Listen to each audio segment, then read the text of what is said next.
आप लोगों को, हम लोगों को बहुत थोड़ा ही तो रहना है संसार में। अब तो बहुत आयु चली गई बहुत थोड़ी रही। नारायण अवचेत काल चिरैया चुग रही, निस्दिन आयु खेत। बहुत चली गई, थोड़ी सी बची है। तो जो बची है उसका क्या करना है? भगवान का चिंतन करना चाहिए। तो क्या करें? पैसे ना कमाएं? कमाओ, पैसे कमाना चाहिए, परंतु उतना जितने की जरूरतें हैं। जिंदगी दो तरह से गुजारी जाती है। एक जरूरतों के हिसाब से जिंदगी चलती है, एक इच्छाओं के हिसाब से जिंदगी चलती है। आप सबकी जरूरत क्या है? अच्छा, जरूरत और इच्छाएं ये दोनों अलग अलग हैं कि एक है? जरूरत और इच्छा ये दोनों अलग अलग हैं कि एक है? क्या अंतर है? जरूरत है ना, और इच्छा क्या है? ये क्यों भैया बताओ, ये बताओ, जरूरत और इच्छा में क्या अंतर है? हाँ, जरूरत हमारी क्या है? रोटी, कपड़ा, मकान, शिक्षा, ये हमारी क्या है? जरूरत है। ये तो होनी ही चाहिए। आप सबकी जरूरतें पूरी हो सकती हैं कि नहीं? जरूरत तो रिक्शे वाले की भी पूरी हो सकती है। जरूरतें पूरी हो सकती हैं, इसलिए जिंदगी जरूरत के हिसाब से जिया करो। लेकिन आजकल लोग जरूरत के हिसाब से नहीं जीते, इच्छाओं के हिसाब से जीते, और इच्छाएं कभी पूरी नहीं होती। जरूरतें सबकी पूरी हो सकती हैं। आप मेहनत करिए, काम करिए, जरूरतें पूरी हो जाएंगी। रोटी, कपड़ा, मकान की जरूरतें पूरी हो जाएंगी। इच्छाएं तो रावण की भी रह गईं। इच्छाएं रावण की भी पूरी नहीं हुई। इसलिए जो इच्छाओं के पीछे भाग रहे हैं वो परेशान हैं, और जिन्होंने अपनी जरूरतें पूरी कर ली वो प्रसन्न हैं। जरूरतें पूरी कर लो, भगवान का चिंतन करो।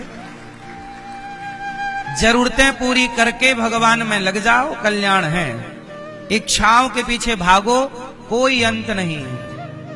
इच्छाओं का कोई अंत नहीं।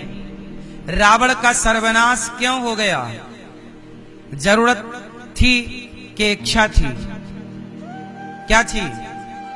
सीता मां को चुराना रावण की जरूरत थी कि इच्छा थी? क्या थी? जरूरत तो नहीं थी। क्या जरूरत थी? उसकी खुद की अपनी पत्नी है, मंदोदरी बहुत सुंदर है, खुद की पत्नी से जरूरतें पूरी हो जाती। लेकिन उसकी इच्छाएं थी कि नहीं, उनकी पत्नी भी मुझे ही मिलनी चाहिए। जब इच्छाएं व्यक्ति अनंत करता है, इसी को शॉर्ट फॉर्म में बड़े बुजुर्गों ने कहा कि जितना चादर हो उतना ही पांव पसारना चाहिए। तो आपको इच्छाओं का गुलाम नहीं होना चाहिए। आजकल लोग इच्छाओं के गुलाम हैं। सुखदेव भगवान वही कहते हैं कि सत्याम छितौ किम कसिपो प्रयासई। जब जमीन पर सोने से काम चल जाए तो बिस्तर की इच्छा नहीं होनी चाहिए। जमी पर लेट जाते हैं, सिराने हाथ रखते हैं। हम तो अपना तकिया बिस्तर हमेशा साथ रखते हैं, है ना?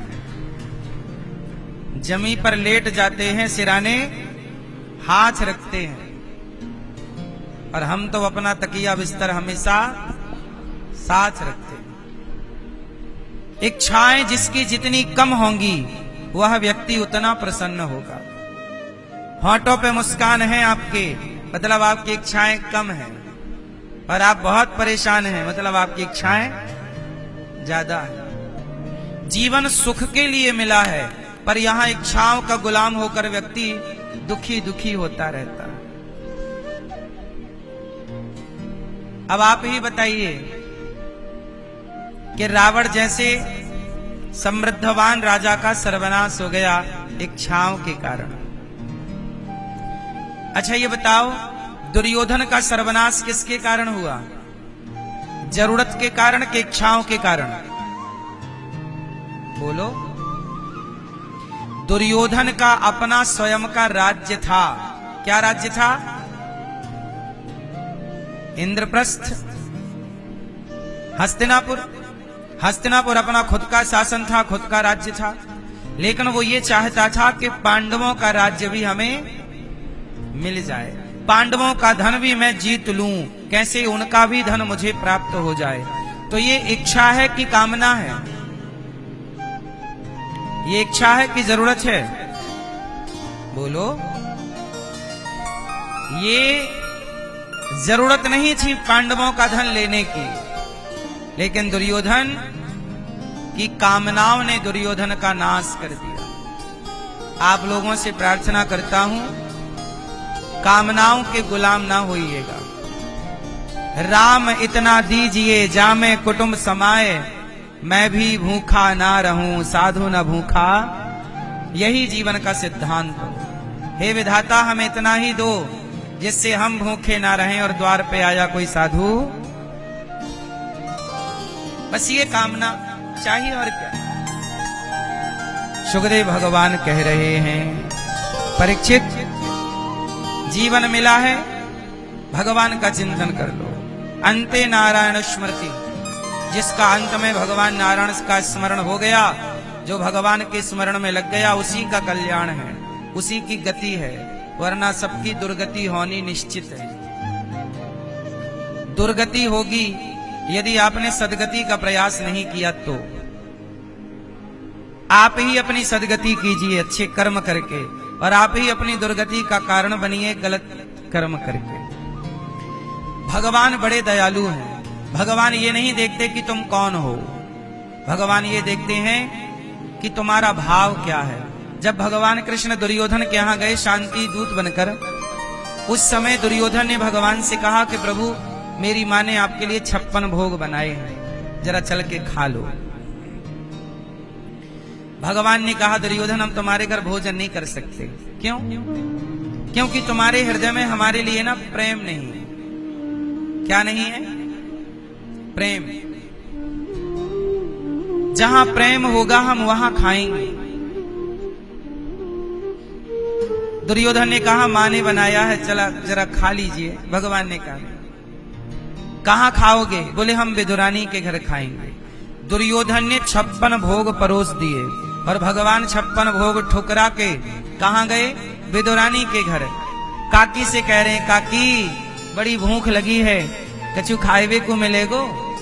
तो काकी बेचारी भाव में डूब गई, क्या खिलाऊं? तो बगीचे से केला तोड़ के ले आई, है ना, और केला तोड़ कर लाई और केला भगवान को देती है, छिलका छील करके फल फेंक देती है और छिलका भगवान को पकड़ा देती है, और भगवान वो छिलके खा रहे हैं। दुर्योधन की 56 भोग त्याग दिया, मेवा त्याग दी, और खा क्या रहे हैं? छिलका। इसका मतलब भगवान क्या खाते हैं? आप बताओ भगवान क्या खाते हैं? क्या खाते हैं?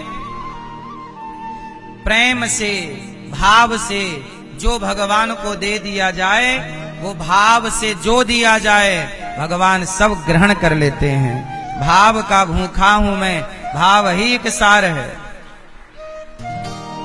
और भाव से भजले मुझे तो भव से बेड़ा।